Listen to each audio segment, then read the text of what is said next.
에베소서 말씀 우리가 살펴볼 텐데요. 에베소서 말씀을 피시고요. 이번 주부터 우리 교회는 12번에 걸쳐서 에베소서 말씀을 함께 살펴보려고 합니다.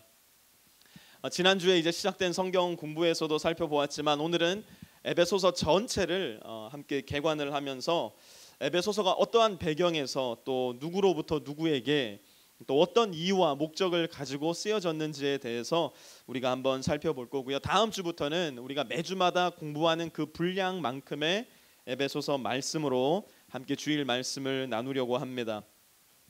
4세기 콘스탄티노플의 대주교였던 크리소스톰이라는 분은 황금의 입이라는 별명을 가지고 계셨습니다. 이분이 설교를 할 때마다 사람들이 예수님께로 돌아오는 역사, 회개하는 역사, 삶이 변화되는 역사가 매번 일어났기 때문에 크리소스톰 대주교님은 그야말로 황금의 입을 가지셨습니다라는 이야기를 많이 들었었는데요.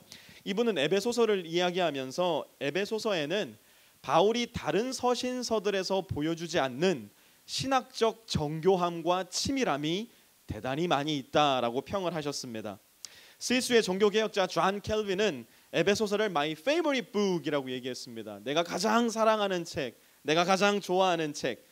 켈빈은 1558년 5월부터 1559년 3월까지 총 48차례에 걸쳐서 에베소서를 통하여 말씀을 전한 적이 있었습니다. 영국의 유명한 설교자 마틴 로이 존스 목사님은 웨스터민스터 채플에서 사역을 하실 때 무려 5년에 걸쳐서 단 한 주도 빠짐없이 에베소서 말씀을 강해해 나가셨습니다. 그래서 그 당시에 사람들이 이런 이야기를 많이 했다고 합니다. 당신은 에베소서 몇 장 강해를 할 때 이 교회에 오셨습니까? 저는 2장 강해를 할 때 이 교회에 왔습니다. 그러면 당신은 3년 전에 오셨군요. 이런 식으로 이야기가 될 만큼 긴 시간 동안 에베소서 강해를 해나가셨다고 합니다. 우리는 그보다 훨씬 더 짧은 12차례에 걸쳐서 3달에 걸쳐서 에베소서를 살펴볼 텐데요. 제가 에베소서를 사랑하지 않거나 에베소서가 정말 중요한 성경이다라는 인식이 없어서 그런 게 아니라 켈빈에 비해서, 로이드 존스 목사님에 비해서 여러분들의 목사가 대단히 무식하기 때문에 그런 거라 생각을 하시고 여러분들의 목사를 긍휼히 여기셔서 계속해서 기도해 주시는 여러분들이 되셔야 됩니다. 스코틀랜드의 종교개혁자 존 낙스라는 분이 계셨습니다. 이분은 1572년 11월 24일 날 돌아가셨는데요. 그가 죽는 침상 위에서도 그는 에베소서 말씀을 듣고 싶어 했습니다. 그는 그의 아내에게 죽어가는 침상 위에서 켈빈이 기록한 에베소서 강해 설교집을 읽어달라고 요청하고 그는 켈빈의 에베소서 강해를 듣다가 하나님의 부르심을 잊게 됩니다. 현대로 넘어와서 C.H. 다드라는 대단히 유명한 신약 성서학자가 있는데요. 이분은 에베소서를 일컬어서 모든 바울 서신서의 왕관이다라고 평할 만큼 에베소서를 대단히 중요한 서신서로 생각했습니다.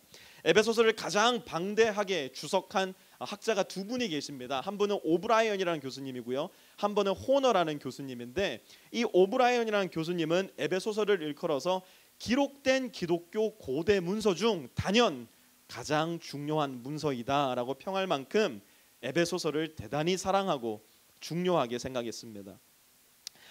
우리 프리스코 세미한 교회 성도님들은 에베소서를 무엇이라고 부를까? 이번 한 주 동안 말씀을 준비하는 가운데 여러분들 얼굴 하나하나를 떠올리면서 여러분들의 마음을 하나하나 헤아려 보려고 노력을 하면서 우리 성도님들은 에베소서를 뭐라고 부를까 한번 생각해 보았습니다.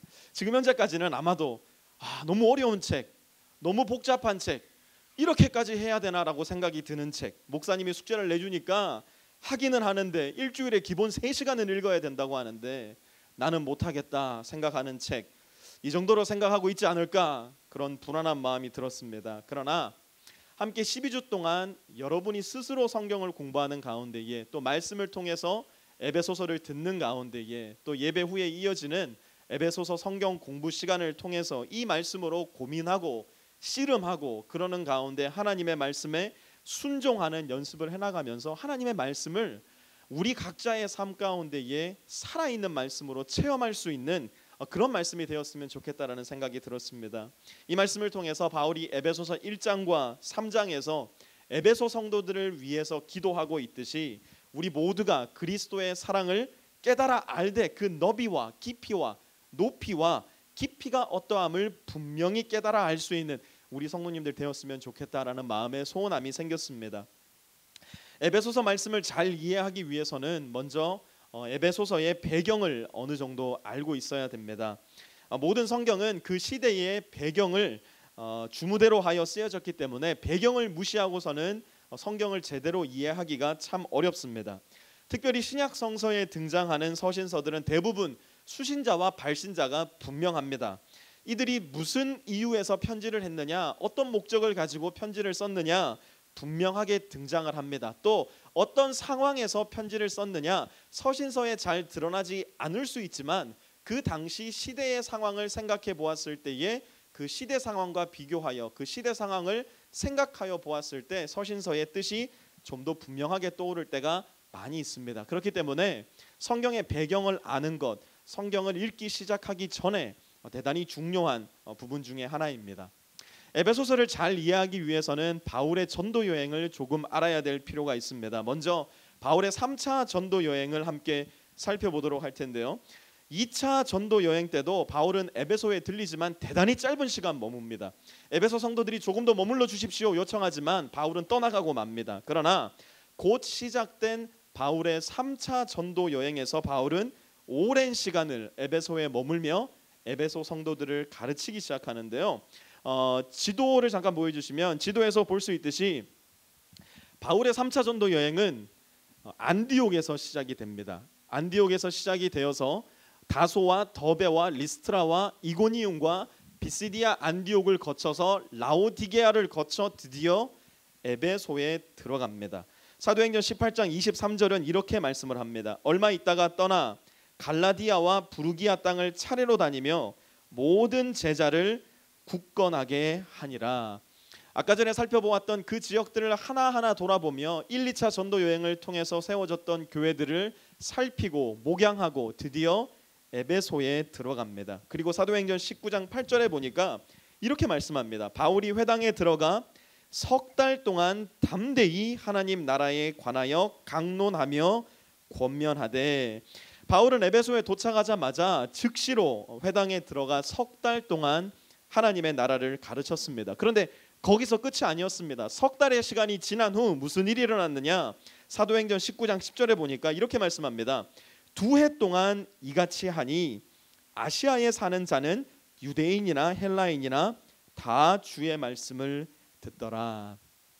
바울은 석 달 동안 하나님 나라를 강론한 후 이어서 2해 동안 두란노 서원에서 하나님의 말씀을 가르치기 시작합니다.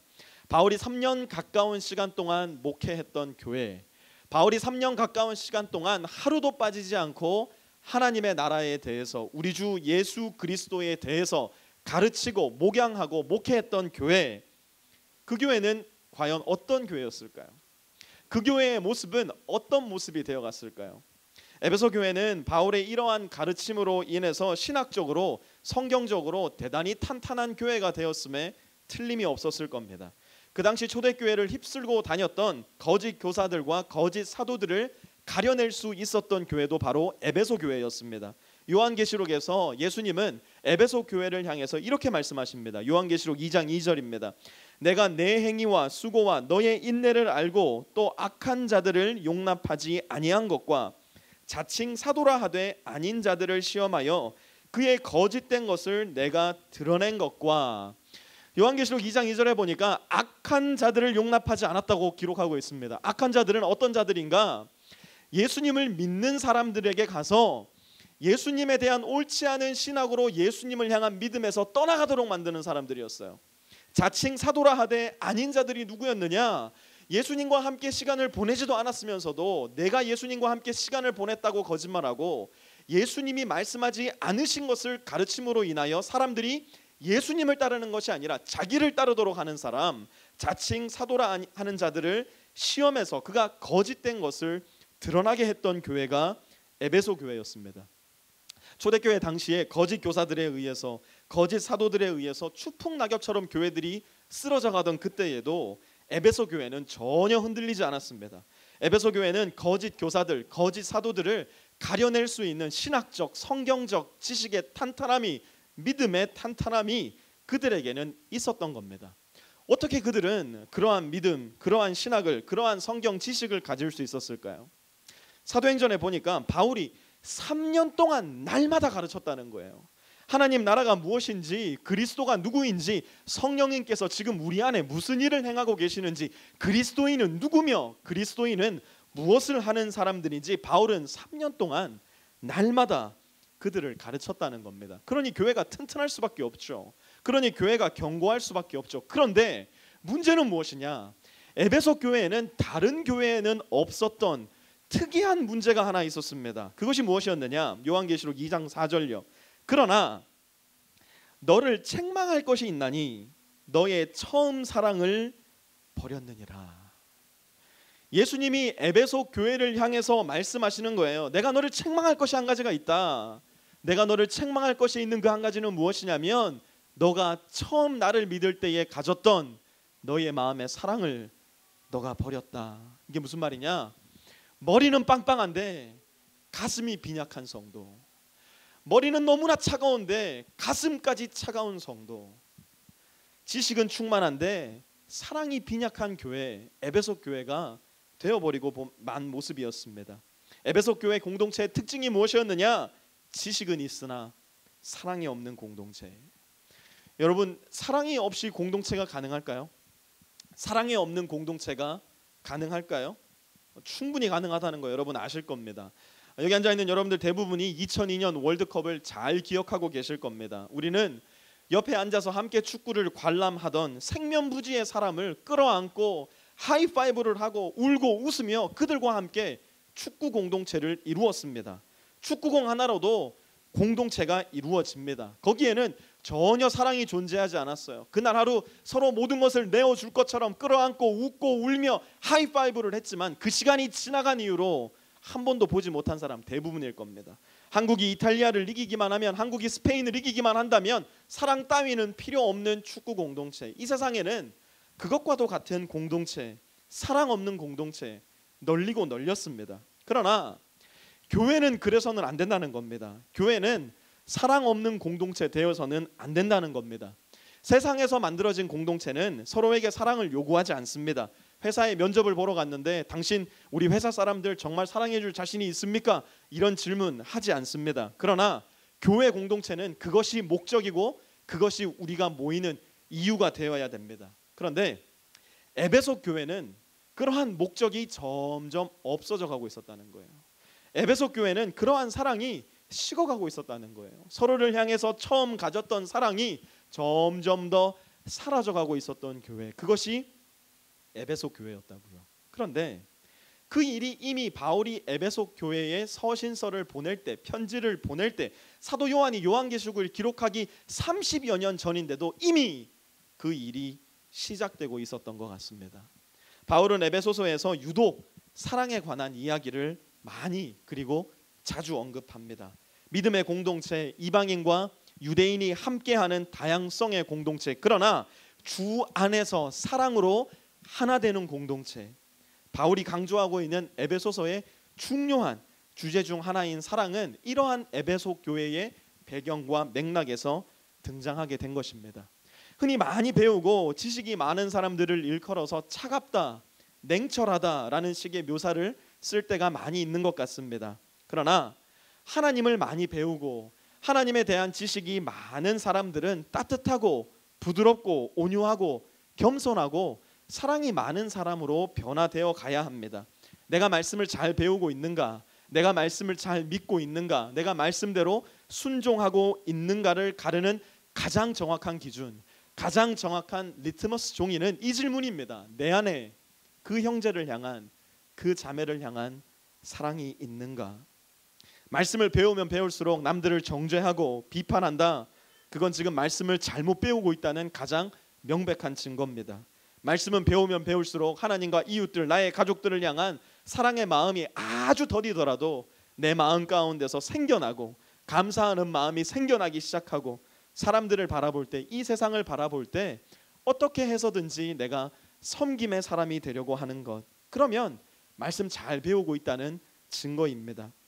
우리가 함께 에베소서를 계속해서 공부해 나갈 텐데 내 안에 사랑이 있는가? 이 질문을 우리에게 끊임없이 던지면서 그 질문을 통해 내가 말씀을 잘 배우고 있는지 그렇지 않은지 기준으로 삼아야 합니다. 지금부터는 에베소라는 도시의 특징에 대해서 간략하게 살펴보도록 하겠습니다. 에베소는 그 당시 로마 제국에서 대단히 번창한 항구 도시 가운데 하나였습니다. 남쪽으로는 시리아와 이집트를 대상으로 해서 무역이 풍성하게 이루어지고 있었고, 서쪽으로는 이탈리아 반도와 그리스 반도, 그리스, 고린도, 이탈리아까지 풍성한 교역을 함으로 인하여서 많은 경제적 번영을 누렸던 도시였습니다. 그러다 보니 에베소로 모여드는 사람들의 숫자도 급성장하기 시작했습니다. 에베소는 그 당시 소아시아 지역, 지금의 터키 지역이었는데요, 그 지역에서 행정 그리고 상업 수도의 역할을 감당하고 있었습니다. 이러한 도시의 팽창을 틈타서 사람들이 에베소로 모여들었는데, 그 당시 에베소 사람들의 숫자를 적게는 25만 명에서 많게는 35만 명까지 보고 있습니다. 지금이야 25만 명이라는 숫자가 그렇게 많은 숫자가 아닙니다. 달라스 한인 숫자만 10만 명입니다. 달라스 DFW 지역에 모여 사는 사람들의 숫자가 1000만 명입니다. 그렇기 때문에 사실 이 숫자 그렇게 많게 들리지 않습니다. 그러나 고대 도시에서 25만 명은 엄청나게 많은 숫자였습니다. 제가 여러분들에게 조금 비교를 하기 위해서 다른 도시의 인구를 좀 말씀드리도록 하겠습니다. 물론 시대는 다르지만 우리가 잘 알고 있었던 도시, 이스라엘 백성들이 여리고성을 정복할 때에 가나안 땅에 들어가면서 가장 처음으로 정복했던 도시, 그 도시가 여리고였습니다. 그 도시는 이스라엘 사람들에게 있어서 대도시로 여겨졌던 성이었습니다. 그런데 그 당시 여리고 성에 사는 사람들의 숫자가 2,500명에서 3,000명이었습니다. 대도시로 여겨졌던 여리고성의 숫자가 2,500명에서 3,000명이었습니다. 이스라엘이 가장 번성하던 시기, 솔로몬 왕이 다스리던 시기에 이스라엘 나라 수도인 예루살렘의 유대인 인구가 2만 5천 명에서 3만 명 정도였습니다.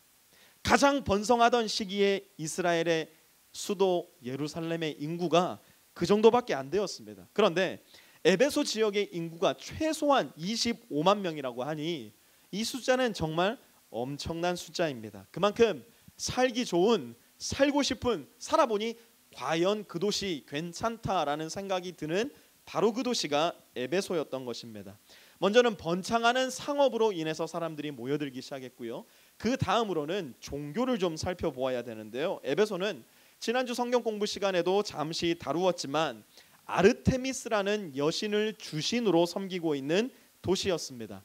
지금은 기둥 밑부분밖에 남아있지 않은데요, 칼럼 하나가 남아있습니다. 기둥 밑부분이 하나만 남아있는데 아르테미스 신전을 고고학자들이 복원해 놓은 사진이 이 사진입니다.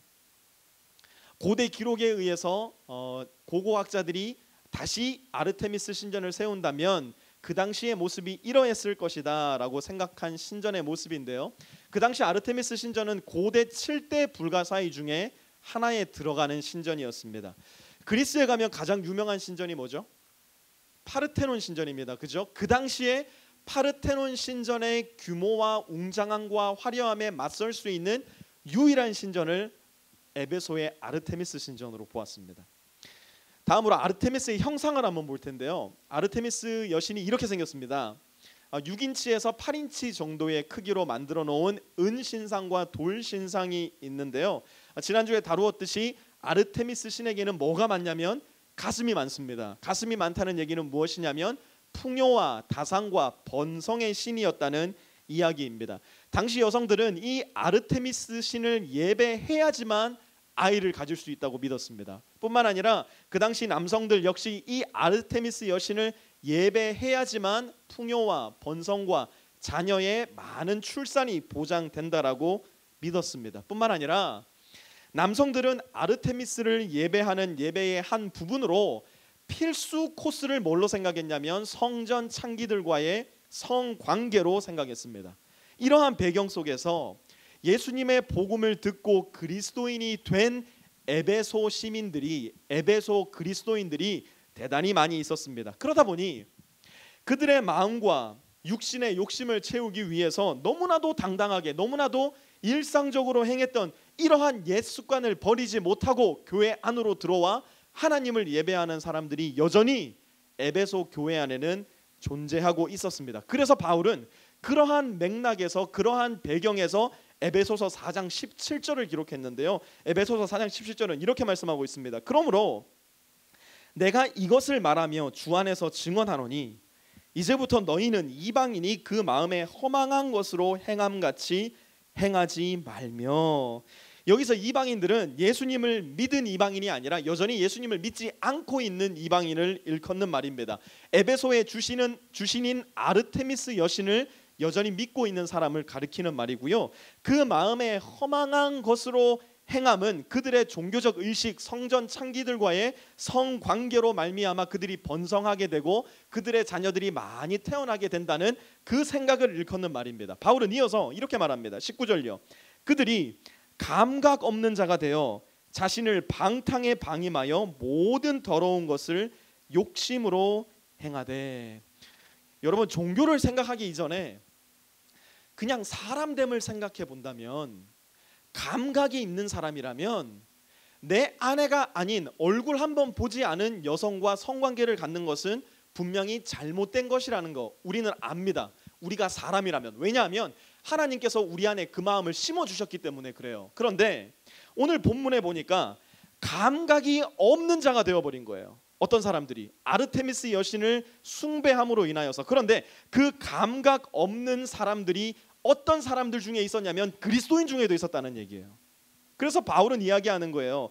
감각 없는 자같이 하지 말아라. 너희 안에 분명히 하나님께서 주신 그 센스가 있을 텐데 그 센스 없는 자같이 하지 말아라. 바울이 이야기하는 겁니다.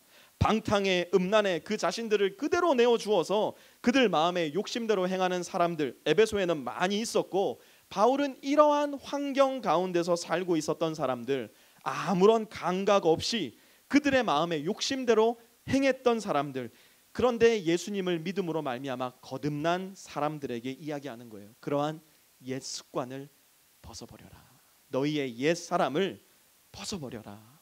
에베소서를 통해서 바울이 이야기하고 권면하고 있는 것입니다. 바울이 에베소서를 쓸 당시 에베소 지역을 장악하고 있었던 종교적 특징이 바로 이러했다는 것입니다. 에베소 지역은 문화적으로도 대단히 풍요로웠던 지역이었던 것 같습니다. 당시 지어졌던 연극장이 오늘날까지도 잘 보존된 채로 우리가 터키를 가게 되면 볼 수 있는 경기장이 있는데요. 사진을 보면 에베소에서 가장 큰 연극장인 이곳은 그 당시 사람들로 2만 5천 명에서 3만 명 정도가 모일 수 있는 시설이었다고 합니다. 사도행전 19장 29절은 이렇게 말씀하고 있는데요. 온 시내가 요란하여 바울과 같이 다니는 마게도냐 사람 가이오와 아리스다고를 붙들어 일제히 연극장으로 달려 들어가는지라. 바울의 복음 전파로 에베소 사람들은 거짓 신인 아르테미스를 떠나 예수님을 믿기 시작했습니다. 사람들이 예수님을 믿기 시작하자 아르테미스 신을 믿을 당시 가지고 있었던 거짓 마술 책들을 사람들이 다 태워버리고 아르테미스 신상 역시 더 이상 팔려나가지 않는 그러한 일이 일어나게 되었습니다. 은으로 아르테미스 신상을 만들어서 그것을 팔아 풍족한 생활을 해나가던 데메드리오라는 사람과 그의 동료들이 자신들의 생업이 끊긴 것을 보고 바울을 붙잡으려고 합니다. 바울을 발견하지 못한 그들은 바울과 같이 다니는 사람 가이오와 아리스다고를 붙듭니다. 그리고 그들을 붙잡아 들어간 곳이 바로 이 경기장이었습니다.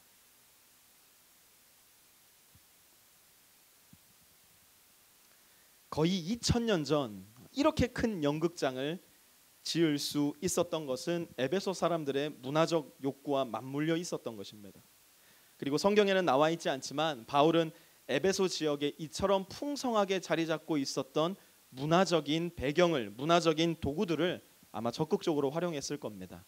대규모 순회 전도 집회의 시작은 어쩌면 이곳 에베소 지역에서 대규모 연극장에서 시작된 것은 아닌지 성경에는 나와 있지 않지만 충분히 상상해 볼 수 있을 법한 일입니다.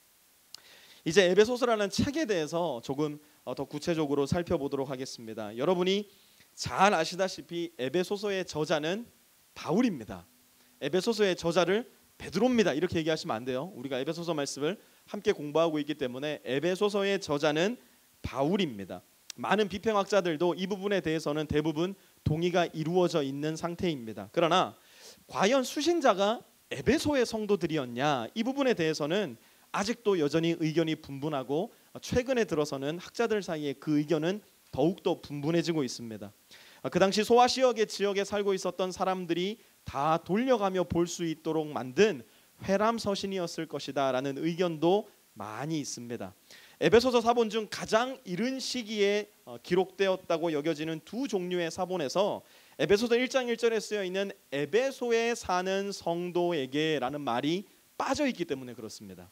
한글 성경에도 이번 주에 여러분이 성경을 읽으면서 다른 번역본들을 보셨다면 표준 세번역 같은 경우에 에베소에 있는 성도에게 라는 부분에 괄호가 들어가 있습니다. 그리고 그 옆에 설명에 몇몇 고대 사본에는 이 문구가 빠져 있음이라고도 기록이 되어 있습니다. 이러한 생각을 뒷받침하는 이유는 에베소서 말씀을 가만히 읽어보다 보면 에베소의 성도들을 향한 바울의 개인적인 메시지가 철저히 빠져 있다는 것을 우리가 발견할 수가 있습니다. 로마서를 한번 보면 바울은 로마를 아직 한 번도 방문해 보지 못한 그때에 로마에 사는 성도들의 이름을 끝없이 나열합니다. 로마서 16장 한 장 통째로 할애하여서 로마 성도들을 향한 로마 성도들의 이름을 대어가며 안부를 이야기합니다. 고린도 지역 같은 경우도 바울은 1년 6개월밖에 머물지 않았음에도 불구하고 자기 개인의 이야기들을 많이 하고 있다는 것을 고린도전서를 읽으며 찾아볼 수가 있습니다. 그런데 3년씩이나 머물렸던 에베소 성도들을 향한 편지에서는 개인적 이야기, 개인적 안부, 개인의 이름 완전하게 배제되어 있습니다. 이러한 것들을 미루어 보았을 때에 바울은 에베소서를 기록했을 때 에베소 성도들은 물론이거니와 소아시아에 있었던 그리스도인들을 대상으로 이 편지를 쓰지 않았겠느냐 하는 생각, 충분히 신빙성이 있는 생각입니다. 그러나 동시에 또 다른 많은 고대 사본에는 에베소라는 지역 이름이 분명히 등장한다는 점, 그리고 에베소 지역이 아니고서는 이 말씀이 제대로 이해되지 않는 많은 상황적 정황들이 존재한다는 점, 그리고 역사 속에서 이 책이 에베소 성도들을 향해 기록된 바울의 서신서로 받아들여졌다는 점 등을 미루어 보았을 때에 우리는 에베소서는 바울이 에베소 교회에 1차적으로 편지한 내용이다라는 결론을 가지고 계속해서 에베소서를 살펴볼 예정입니다. 에베소서의 전체 구조는 매우 간단합니다. 에베소서는 총 6장까지 있는데요. 앞부분과 뒷부분이 절반으로 딱 나뉩니다. 1장에서 3장 그리고 4장에서 6장까지. 전반부인 1장에서 3장까지는 신학적인 내용들을 주로 이룹니다. 신학적인 가르침에 대한 내용이 주를 이룹니다. 후반부인 4장에서 6장은 그리스도인의 삶에 대한 내용이 주를 이룹니다. 이렇게 말했다고 해서 1장에서 3장까지는 무조건 신학적 가르침, 4장에서 6장까지는 그리스도인의 삶, 이렇게 딱 나누어서 보시면 안 됩니다. 왜냐하면 1장에서 3장에도 바울이 1장 다음 주에 우리가 공부할 테지만 에베소 성도들을 향한 기도, 그리고 3장에도 마찬가지로 에베소 성도들을 향한 긴 기도가 등장을 합니다. 이건 무엇이냐면 신학적 가르침이 있지만 기도해야 되는 그리스도인의 삶에 대한 모습도 분명히 바울은 그 가운데에 기록해 놓고 있다는 이야기입니다. 뿐만 아니라 4장에서 6장까지의 내용을 살펴봐도 거기에는 그리스도인의 삶에 대한 내용만 등장하는 것은 아닙니다. 다른 곳에서 한 번도 이야기하지 않았던 신학적 가르침도 4장에서 6장에는 들어가 있습니다. 그렇기 때문에 에베소서를 이렇게 두 부분으로 나누어 구조적으로 조금 더 분명한 관점을 가지고 바라보시면 되지, 딱딱 나누어서 여기는 신학, 여기는 삶 이렇게 나누실 필요는 없다는 이야기입니다. 한 가지 에베소서를 이렇게 구조적으로 나누어 놓고 보았을 때에 우리가 한 가지 생각해 볼 법한 점은 신학이 부재한 그리스도인의 삶은 연약할 수밖에 없다는 겁니다. 바울은 1장에서부터 3장까지 신학적인 가르침을 계속해서 전하고 4장에서 6장까지 그리스도인의 삶을 가르침으로 인해서 신학이 뒷받침된, 신학이 반석이 된, 다른 말로 성경 말씀이 기초가 된 그리스도인의 삶을 쌓아나가고 있는 것입니다. 신학이 없는 그리스도인의 삶은 무력합니다. 그렇기 때문에 1장에서 3장 바울은 근원적인 본질적인 그리스도인의 삶, 삼위일체 하나님에 대한 신학적인 가르침, 그리고 4장에서 6장까지는 이것을 알고 있는 신자들의 삶, 이렇게 기록하고 있는 것입니다. 튼튼한 신학이 있어야 튼튼한 그리스도인의 삶이 따라온다는 겁니다. 말씀이 밑바탕이 되어야지만 그리스도인의 삶은 비로소 실제적이고 살아있는 삶을 살 수 있게 된다는 겁니다. 지금부터 남아있는 시간 동안은 에베소서 전반에 흐르고 있는 주제들에 대해서 살펴보도록 하겠습니다. 9월 한 달 동안 우리가 에베소서 50번 읽기에 도전해 보겠다고 얘기를 했고, 지난주에 한 성도님께서는 50번으로는 성에 차지 않으신다고 100번 정도는 읽어야 되지 않겠냐고 얘기를 하셨기 때문에 중간에서 만나면 좋을 것 같아요. 75번 정도만 우리가 9월 달에 읽어보면 좋지 않을까 생각을 하고 있는데요. 에베소서를 읽으실 때 오늘 말씀드리는 이 주제들을 잘 유념해서 들으시고 기억하신 상태로 에베소서 말씀을 읽어 나가시면 이 말씀이 그 뜻이구나 하는 부분이 적지 않게 눈에 띌 것입니다. 먼저 에베소서는 삼위일체 하나님을 대단히 명확하게 드러내는 책입니다.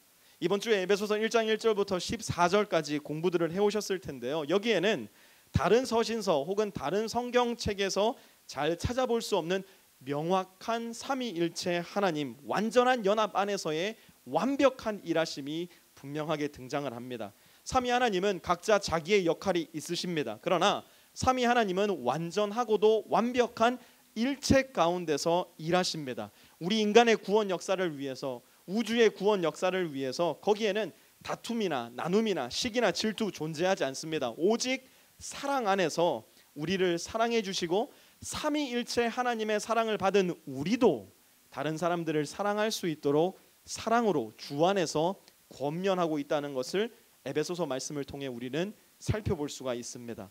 또한 에베소서는 대단히 실천적인 서신서입니다. 4장에서 6장에 보면 반복적으로 등장하는 명령문이 하나가 있는데요. 그것이 무엇이냐면 행하라라는 명령문입니다. 이 명령문은 긍정으로도 부정으로도 쓰였는데요. 제가 간략하게 이 말씀이 어디에 등장하는지 읽어드리도록 하겠습니다. 스크린을 통해서 보시면 될 것 같고요. 에베소서 4장 1절에 보니까 너희가 부르심을 받은 일에 합당하게 행하라 라고 기록하고 있습니다. 4장 17절에 보니까 너희는 이방인이 그 마음에 허망한 것으로 행함같이 행하지 말라, 이번엔 부정으로 이야기합니다. 5장 2절에 보니까 그리스도께서 너희를 사랑하신 것 같이 너희도 사랑 가운데서 행하라. 5장 8절에 보니까 너희가 전에는 어둠이더니 이제는 주 안에서 빛이라, 빛의 자녀들처럼 행하라. 5장 15절에 보니까 그런즉 너희가 어떻게 행할지를 자세히 주의하여 행하라. 바울은 행하라라는 명령문을 반복적으로 사용합니다. 이것은 무슨 말일까요? 그리스도인의 삶에 있어서 믿음 안에 행함은 필수라는 겁니다. 그리스도인의 삶은 이론적인 삶이 아니에요. 신학이 밑바탕이 되어야 된다면서요, 목사님. 말씀이 밑바탕이 되어야 된다면서요. 네, 그러나 말씀은 거기에서 멈추지 않아요. 우리의 삶을 운동시킵니다. 우리의 삶을 움직이게 만들어 주십니다. 삼위 하나님께서 우리를 향하여 먼저 움직이셨던 것처럼 우리도 그 사랑을 받아 그 사랑 안에서 말씀을 기초로 하여 움직이는 삶, 행하는 삶 되게 만든다는 겁니다. 이제 에베소서의 가장 중요한 주제로 한번 들어가 볼 텐데요. 에베소서에서 가장 중요한 주제는 하나님의 신비입니다. 하나님의 비밀입니다. 바울은 에베소서 2장에서 유대인과 이방인을 한 몸인 교회로 부르신 예수 그리스도의 복음 사역을 3장에 이르러 비밀이라는 단어를 써서 표현합니다. 유대인과 이방인을 하나 되게 하여 한 교회 안에 있게 하신 그것을 바울은 비밀, 신비라고 표현을 하고 있는 겁니다. 이 비밀이라는 명사는 헬라어로 무스테리온이라는 명사가 쓰였는데요. 잘 들어보세요. 무스테리온이라는 단어가 영어로 와서 뭐가 됐을까요? 뭔가 좀 비슷한 단어가 들리죠? 무스테리온이라는 단어는 영어로 왔을 때 미스테리가 됩니다. 그러니까 우리가 오늘 바울의 이야기에서 비밀이라는 단어를 보면 그것은 미스테리라는 거예요. 무스테리온이라는 거예요. 바울에게 있어서 그리스도의 복음은 너무나 비밀스럽고 너무나 신비스럽다는 거예요. 왜 그런가? 그동안 오랜 역사 가운데서 유대인과 이방인은 철저히 남남이었습니다. 이 남남이라는 것이 나는 당신과 상관이 없어요, 이 정도가 아니라 유대인은 이방인을 볼 때에 개라고 보았습니다. 유대인은 이방인을 볼 때에 인간 이하의 존재라고 보았습니다. 경멸하였습니다. 그들과 한 자리에 있으면 그들이 불결하게 된다고 믿었습니다. 그들과 함께 밥을 먹으면 절대 안 되는 너무너무나도 큰 죄라고 여겼습니다. 유대인에게 있어 이방인은, 이방인에게 있어 유대인은 그야말로 가장 경멸스러운 존재. 그런데 이 둘 사이에 가장 높이 쌓여져 있었던 그 장벽을, 막힘의 벽을, 나눔의 벽을 너무 높이 쌓여 있어서 그 누구도 허물 수도 없고 무너뜨릴 수 없다라고 생각했었던 그 담을 예수 그리스도께서 그의 몸으로 헐어버리셨다는 겁니다. 이 사실을 아무리 생각하고 또 생각해 보아도 바울은 너무 놀라운 거예요. 바울은 너무 신비스러운 거예요. 너무 비밀스러운 거예요. 그래서 바울이 이야기하는 거예요. This is mysterion. This is the mystery of God. 이것은 하나님의 신비입니다. 교회의 신비는 여전히 오늘도 이 땅 가운데서 계속해서 이어지고 있습니다. 우리에게 있어 더 이상 유대인과 이방인의 하나됨은 놀라운 비밀이 아닙니다. 우리에게 너무 자연스러운 겁니다. 흑인과 백인과 아시아인과 히스패닉이 함께 모여서 예배 드리는 거, 우리에게 있어 이제 그것은 더 이상 놀랍지 않은 일입니다. 그러나 교회의 신비는 계속해서 이어지고 있습니다. 교회의 신비는 다른 곳에 있는 것이 아닙니다. 여러분, 교회의 신비가 능력 있는 목사가 한번 말씀을 전할 때마다 1000명, 2000명씩 그리스도께로 돌아오며, 능력 있는 목사가 기도할 때마다 앉은뱅이가 일어나고 눈먼 자가 눈 뜨는 것, 이것을 교회의 신비로 생각하셔서는 안 됩니다. 교회의 신비는 나를 통해서 시작되고 나를 통해서 계속되고 있는 것이기 때문입니다. 언제요? 우리가 주 안에 있을 때. 교회의 신비는 도저히 하나 될 수 없다라고 생각했던 사람들이 한 곳에 모여 한 하나님을 예배할 때 시작이 되는 겁니다. 교회의 신비는 도저히 용서할 수 없는 사람들이 서로 함께 모여 용서할 때에 교회의 신비는 그 자리에서 시작되는 겁니다. 교회의 신비는 하나님의 사랑을 받을 자격이 없는 내가 하나님의 사랑을 받고 그 하나님의 사랑 안에서 다른 누군가를 사랑할 때 시작되는 겁니다. 교회의 신비는 하나님의 용서를 받을 수 없었던 내가 하나님의 용서를 받고 내 용서를 절대로 받을 수 없는 그 사람, 내가 용서할 때에 교회의 신비는 그 안에서 시작되는 겁니다. 교회의 신비는 하나님의 자녀가 될 수 없었던 저와 여러분이 에베소서 2장 8절에 기록하고 있는 것처럼 너희는 그 믿음으로 은혜에 의하여 믿음으로 말미암아 구원받았으니 그 은혜에 의하여 구원받아 하나님의 자녀가 된 내가 나의 형제와 자매가 될 수 없다라고 얘기했던 그 사람을 향해 You are my brother, You are my sister 이라고 이야기할 때 교회의 신비는 시작되는 것입니다. 그러한 일들이 그리스도를 통해 이미 일어났고 이제는 그리스도 안에 있는 저와 여러분을 통해서 이 교회 안에서 그 일들이 일어날 때에 또한 교회의 몸된 우리가 가정에서, 직장에서, 친구들과의 관계 속에서, 사람들과의 관계 속에서 그러한 일들이 계속해서 일어날 때 그리스도 안에 있는 우리를 통해 교회의 신비는 계속해서 일어나게 되는 것입니다. 사랑하는 프리스코 세미야 성도 여러분, 하나님은 특별한 이유와 목적을 가지고 에베소서를 2000년이 넘는 시간 동안 보존해 주셨습니다. 지금 이 책이 우리 손에 들려 있는 것은 교회를 통하여 알리기 원하시는 하나님의 사랑, 삼위일체 되신 하나님의 신비, 그리스도의 몸된 교회의 하나됨, 그리스도 안에 풍성하게 넘치는 사랑을 우리에게 보여주고 싶으시기 때문입니다. 에베소서는 역사의 관점으로 보았을 때 에베소 성도들에게, 초대교회 성도들에게 바울이 보낸 편지입니다. 그러나 영혼의 관점으로 바라보면 이 에베소서는 살아계신 하나님, 영원하신 하나님께서 2017년을 살아가는 오늘 저와 여러분에게 보내신 개인적인 편지입니다. 때로는 하나님의 생각과 내 생각이 너무 다르기 때문에 에베소서 말씀을 100번을 읽고 200번을 읽어도 잘 이해되지 않을 경우 많이 있을 겁니다. 하나님의 의지와 나의 의지가 너무 달라서 하나님의 의지에 내 의지를 맞추기가 참 어려운 경우 에베소서를 읽어나가면서 여러분 많이 발견하시게 될 겁니다. 그럼에도 불구하고 하나님의 편지인 에베소서가 저와 여러분의 손에 들려져 있는 이유는 무엇이냐면 하나님은 여전히 에베소서를 통해서 저와 여러분에게 말씀하고 계시기 때문에 그래요. 여전히 하나님은 에베소서를 통해서 저와 여러분에게 말씀하실 것이 남아있기 때문에 그렇습니다. 저는 이제부터 함께 읽고 묵상하고 순종하고 나누며 함께 공부해 나갈 에베소서를 통해서 우리 모든 프리스코 세미한 성도님들이 하나님의 마음을 좀 더 분명하게 알 수 있게 되시기를 바랍니다. 하나님의 풍성하심을 조금 더 분명하게 경험할 수 있으시기를 바랍니다. 하나님의 성품이 어떠한지를 여러분이 깨달아 알아 여러분의 삶 가운데서 경험해 보시기를 바랍니다. 그렇기 때문에 여러분 부탁드립니다. 성경을 여러분의 손으로 펴십시오. 성경을 여러분의 손으로 여십시오. 목사의 손만 바라보고 있지 말고 목사의 입만 바라보지 말고 천국에 갔더니 입만 있는 사람들이 있더래요.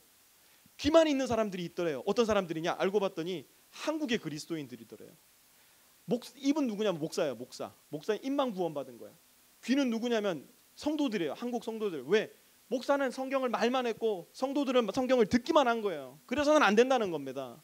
여러분의 손으로 성경을 펴고 여러분들의 눈으로 성경을 읽고 여러분의 몸으로 성경을 순종함으로 인하여서 살아계신 하나님의 말씀이 살아계신 하나님 말씀 되게 하는 인생, 우리가 함께 살아야 되는 겁니다. 히브리서 4장 12절에 뭐라고 얘기합니까? 성경은 살아있고 운동력 있어 좌우의 날선 어떤 검보다도 예리하여 심령과 골수와 관절을 찔러 쪼개기까지 하며 우리의 생각과 마음까지도 아신다고 얘기하고 있는데, 함께 에베소서를 읽어나가고 묵상하고 순종하는 가운데 그러한 하나님의 은혜와 축복을 경험하실 수 있는 살아계신 하나님의 말씀을 살아계신 하나님의 말씀으로 우리가 경험할 수 있는 우리 모든 프리스코 세미한 성도님들 되시기를 우리 주 예수 그리스도의 이름으로 축원합니다.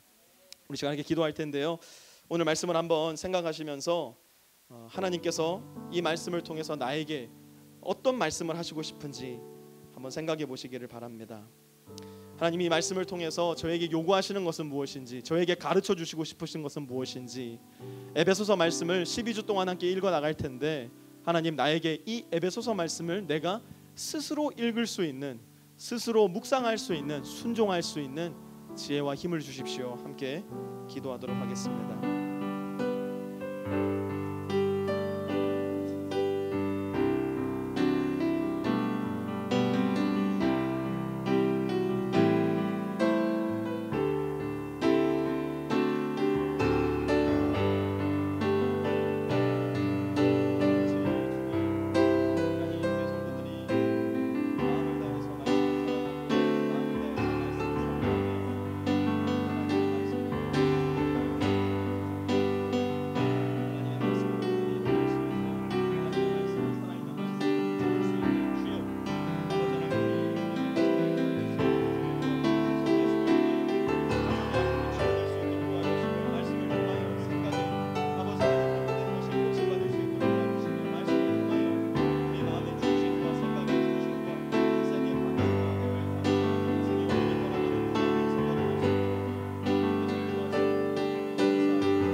바울이 에베소 성도들에게 그들을 생각하며 했던 기도를 일주일 동안 여러분들을 생각하며 저도 적어보았습니다.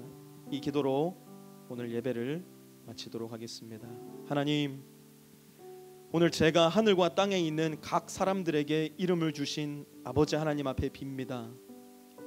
예수 그리스도의 영광의 풍성함을 따라 그의 성령으로 말미암아 우리의 속사람을 능력으로 강건하게 하여 주옵소서.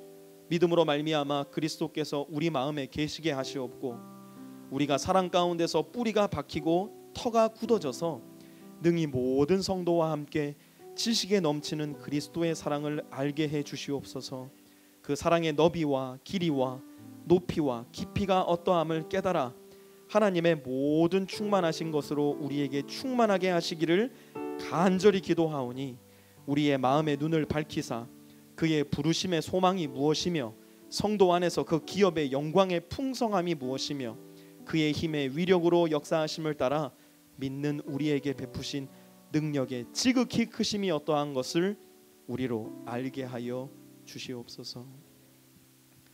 이제는 우리 주 예수 그리스도의 은혜와 하나님 아버지의 무한하신 사랑하심과 성령의 내주 교통하심이 오늘 이 자리에 머리 숙여 하나님께 예배드리며 에베소서 말씀을 통하여 하나님을 배우고 하나님의 사랑의 높이와 길이와 너비와 깊이를 깨달아 알아 그리스도의 모든 충만한 것으로 우리 인생 가운데 우리 교회에 충만하게 넘치기를 소원하며 이 교회를 떠나가는 우리 모든 프리스코 세미한 성도들 머리 위에와 내일부터 학교가 시작되는 우리 아이들 머리 위에, 또 학생 지체들 머리 위에, 또 모든 직장들 위에, 가정 위에 이제로부터 영원까지 함께 하옵시기를 간절히 축원하옵나이다. 아멘.